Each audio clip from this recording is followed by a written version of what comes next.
Vai lo jole o mo ma tu so tenga.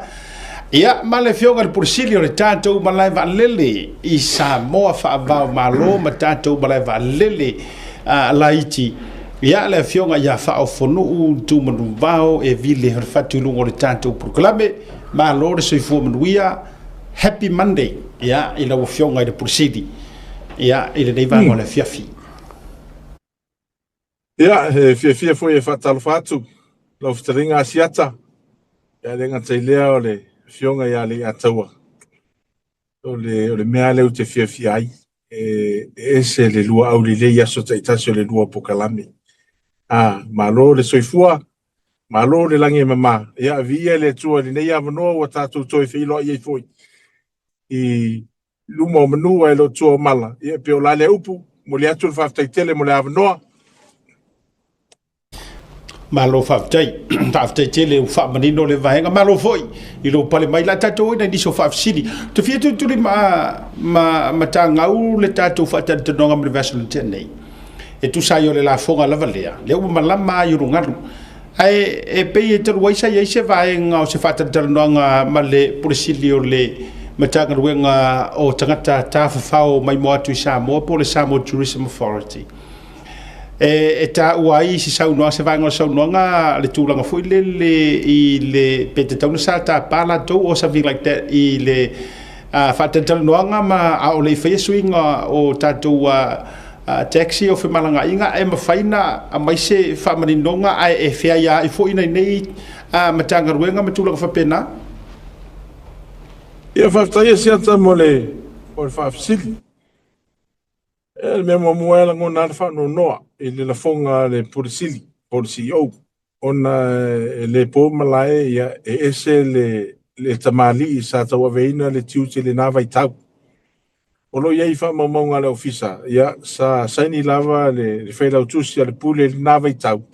ia ma umia le tusi foi o le invitation le pule ngom lava lele I le fa tata noanga le fa tata noanga o lono winga na o lava le vala ulia le pulenga o vala malaiva le lua fe lua fa ya mati ya o temina o lo tula mai ai le tomaita ya pativaine ya ai o le me tau agona I foi le fia ya ai wo mo foi le na taimi ona o sa ua I lungo le ea ele I longo ina le STA Ya morsi da fiolo ma we fa maunga na o lava le vala ulia o lo saini foi le faila tusi le talia ina o le vala ulia al pulengo mlava lele I le lua fe lua fa sa fa tanu ina le filo inga I le moto tina ale ngata foi le sa ye uma ia pulem tanga luenga I le aso ale ngata le o sui o pulem tanga luenga mo e sa le mafai ona awa yatu le ngata foi lea sa matou tala noa ma private sectors sa fai le matou presentation ma private sector sa matou tala noa ma sui o tamaitai ma sui o nuu o polu fa pea foi le motu I sa vai ia morsi la fia o sui o nuu ma sui tamaitai o nuu ia o latou ai ua fai ma leo o alala whakataitasi I fa tala tanoanga fa penei pe o le mea le na tau langona I le fia ma se whaanonoa ia e whawhitai ia wau matu le weekend ia manuatu o ia o le mea fia ai ma whawhitai le tua ia o le ua whanga solo le tato ngā ruenga o na nei le sona o maua meile I mele mai le pule o le ene usila stamali ino ia Rex pai mai ia watu aina o mai le kouda se collective charges al mlai valele se o toina leo ia e whao Sofia e moe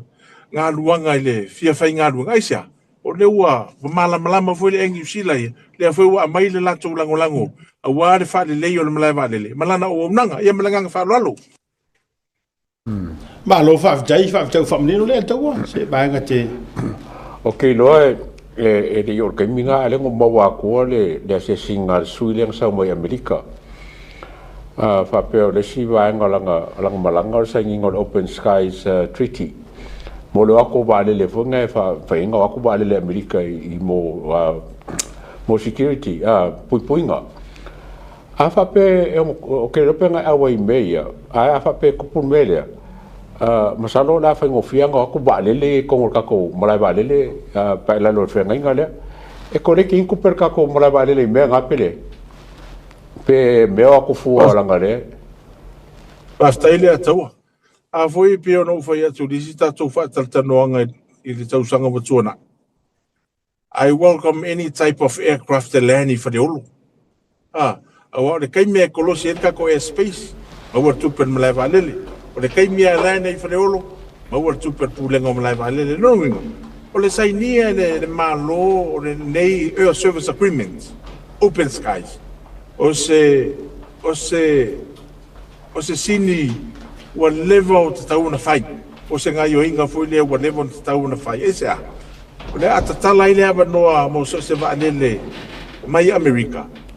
E lani whareolo. No winga. O se fia ngasili le pulenga o malai valele. E le ngata e maua e tupe whaasili. Ia o la telefone valele e se sei whareolo. Mo tausanga o iluma.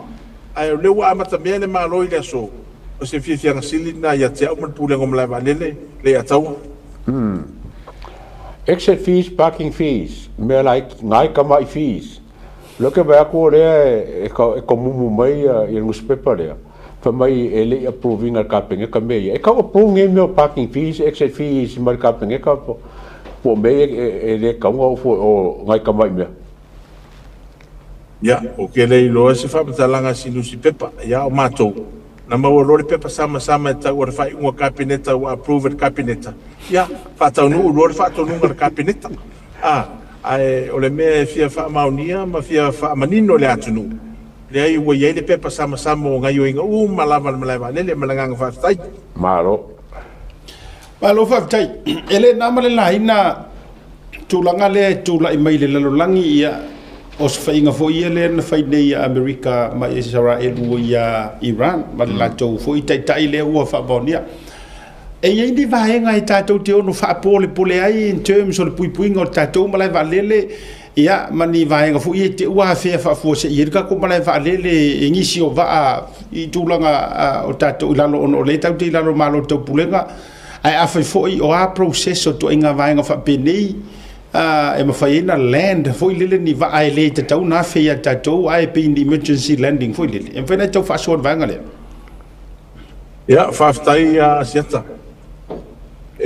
so se whawhita auli lawa e tupu se malaiwa lele o se atunu.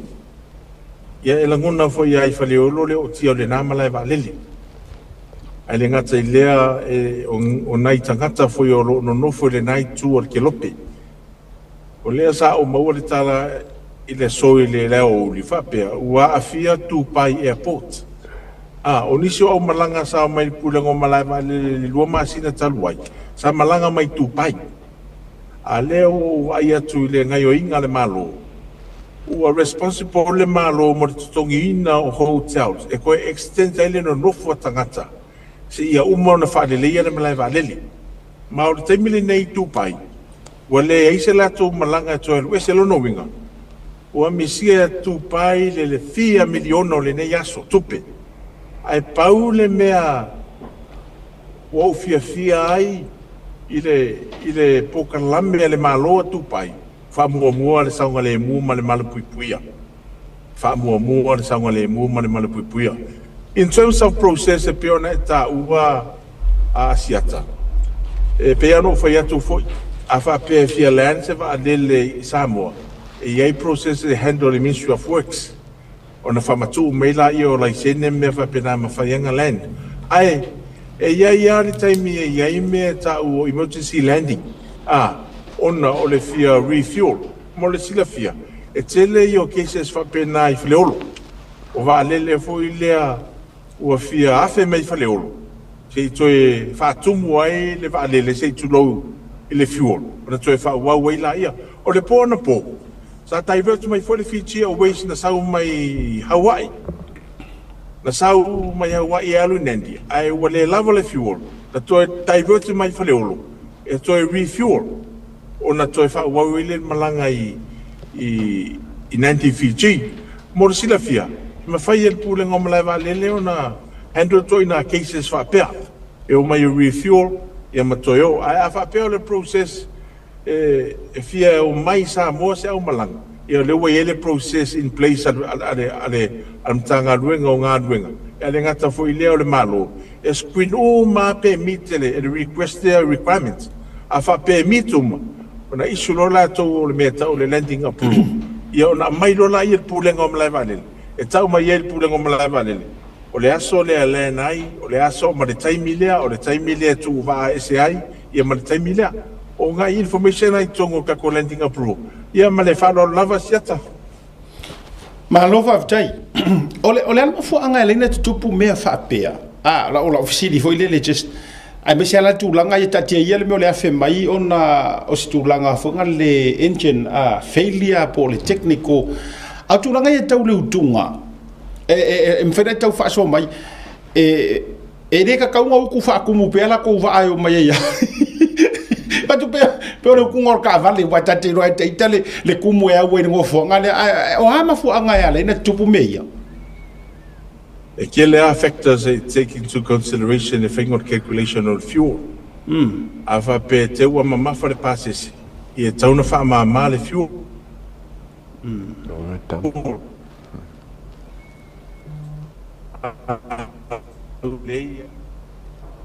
O mai walata I sa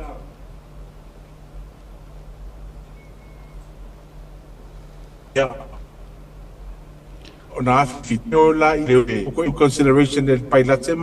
calculation afa pe heavy tele full flight mama mafalva e taun fa mama le fuel ya le e fa le na option FM yai e top up like wale la to fenga mlanga e fa wa toi mo ta sima le fa itu line ending o sina fa te inga na mo no fosila fia ele malo le tunu ma lo fa tailo no winga o le tulanga ile ma fa sa ngale mu wa anga nga fo ile kumu ma yo le afi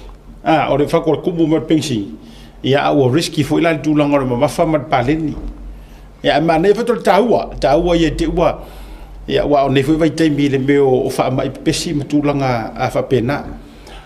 o le o te fi tu lia le va ngol fa filia ale sunga le atwa o le asi na tupe tau fa te fo le pe o so langi ka ko landings nga le na ta o le fisilia li ata o fo le I va fo ye le o mai ma fe mai ata to ma tu lo fa pena o ani tau fo nga ni tau tupe mo wa ile na va nga wa pe a fa ro ka ke kere o ku pe un fa pe o ia le ila le o nga ala ka ko le fe mai pe o nga va ya a pe fe ro ta o di sita tu fa ta no nga siata mali ata e fo ma men ma fo le va ava pe lima sfulu tane anga ilalo e lua lima ta la le tane ava pe mai la o mama for va ia pe sfulu lima tane fa taita inga e lono winga e sfulu lima tane fa te ile lua lima ta la ava pe e lunga to le lima sfulu tane le mama for va ia e lua fitu ta la ile tane ia mo le sila fia o fai sina wa more than 14 years ele ko reviewing ngai meo o parking fee landing fees I'm very over peatu we are the cheapest in the region in terms of landing fees and parking fees ona ole maulalo ale tato tau I tulanga ia ai mo le fa fisili la uftalenga siata e fe lolo sina tupe ma mai ka ko landing fees o lo so ani le mato paketi o te loa ile financial year po se meole sfruttasi miliona sfruttua miliona se me mau mai ia o se tupetele a foi so ani foi awae I totono ai o pulengo mla vale le morsita fie lua fion na le lua revenues ka o le aeronautical revenues o le ala pala se lalo me ka o landing fees parking fees me fa pena ia ma me ka o non aeronautical revenues le maua mai ai mako tenancy nga itangata ia e faila ko pisinisi le malai valele ia mo le matou ka paka pa le lua type of revenues I so se malai valele o le aeronautical revenues ma le non aeronautical revenues ma le ngang falolo ma lo fa tai ia le ataua ne te o ise si vai ngai ia ke lo fu mo fitou ma tato taimi mo su fo i ta fio filo taimi langa o nae ai fa fitai le fio ngal polisi po le ofisa po kongor ka vale for private jet ia e maua e maua lo na mano ia la fa tu le tato ia isa usau no fai wa mi se si vai ngai te mana fo ia fe fa manino ia wa tato to nga masani wo te loi o le tato taxa ia o matuano fo fale sa tu ia ma kalia o ma fo el totele e me so lo fa manino ngar verso tende ia ala no fai u nei lo fionga e fa ftai Asiata ma lo fionga le ato mo ne manoa na fa tonu ina o le fionga pa le mia ia va ai le media ia foi e fa sala la wai ia tax ma swing o le malai valele o le o te fa ftai ai lua fionga mo le o pe le ava no pule ngom lai vale e fa sala la wai ia tatu swinga ia mo si la fie le tunu ele tau ngo fie operation sal pule ngom lai vale ai sea o i le gateway o i tau na le le tapinanga mo si la fia o le loma le malanga mai le lua pa le mia le aso fulu lima o mati e sau le langa private jet ko iki ko se lau le o malanga no winga e tauna lava ta pena o mar pula ngo malai va lele ele fata lingo le au malanga taua au aisea au mai le leile talia pula ngo malai va lele ma meet requirements e lana iso se ba yo fifianga foi nga le fionga li pale mia ma fenga malo ai au mai ai fa le tono le o nanga o no le ai o selen ya o se le mana o tupule na mea o te mana o ia le leile service delivery le ngata isa win-win scenario mo pulengo mlai valele a le ngata foi lea o airlines ai mo sila fia o lua vai so taluai soli ke lo tangata si mai o malo i fafo e fia mitir tato palemia marka peneta ia ma fai loa i fo ia mana ongo le fenga malo o se fianga sili le na ia o le la saudi palemia o New Zealand ile so lima oka se au malanga maua se felo inga fia ma le fionga pale mia marka peneta ia wale fa le leia la vole le fenga paanga le ia le ngata yoni sia tina teller tato malo ai molia tu fa tai la telinga Asiata manuia le fenga malanga i meleke ia pui le tua ia la uma ia se taimi tau fa ta si meleke ia fa pena foi le atau le famuli ia foi se taimi tato felo ai ia le wo fa longo wa malanga mai ia fui mono le ropo ta ia fa se ma breakfast malanga fa lolo o le fa malo per fa te tele lo fionga fa o no tu bruvao o le polisili o le fa o lulu fo le tato malai vale le tele fa le o lo beso malai vale le umba tono le tato tunu fa tai lu taimi fa tai fo fa mni no nei mata upu e tupu ar fa to to longo a manino foi ia e no fo le lei fo i le mamado le tato tunu mo le yo foi va lo fatilatu nei va ngo la fia fi tato to fa so fo i tato fa so masani o masina titas fa so foi ya so foi ia manga ia le ka pena ka update io ma le fionga por city ia me se fo io tato tulu samo o lona le layer va nga le ya tawa ia awa amu yo ko ia le fe malanga i ke mi uma so uma o atu mai mana tu mai fo imati fa ia tu so ma fa amri no tu pe o le leanga atu o le male pelepe o ako meanga ele o se mele na fo ile le al CEO mare lana au fainga ruenga ia fa manino toi o mele na o fiko ko war kampangi va lele makanga kai fainga ruenga anga ma fa pela le matu fa tala no male pule ale New Zealand male kaka ko wala nga ka mo kulia kaka yeso nga ko ako wala nga sa ia ai o le si foi va nga man tua na ole outbound na o fai malanga ese mai lava e fito i tonu martato malai valele o le taunu watu arrivals leila o ina handle lava ia el tato official duty immigrations or the customs ia o le quarantine math ma vaenga o fa pena a mangingo ha foi a wana o te fai tau tu ko menies tole e se ala me ala nga fei ka fosi puri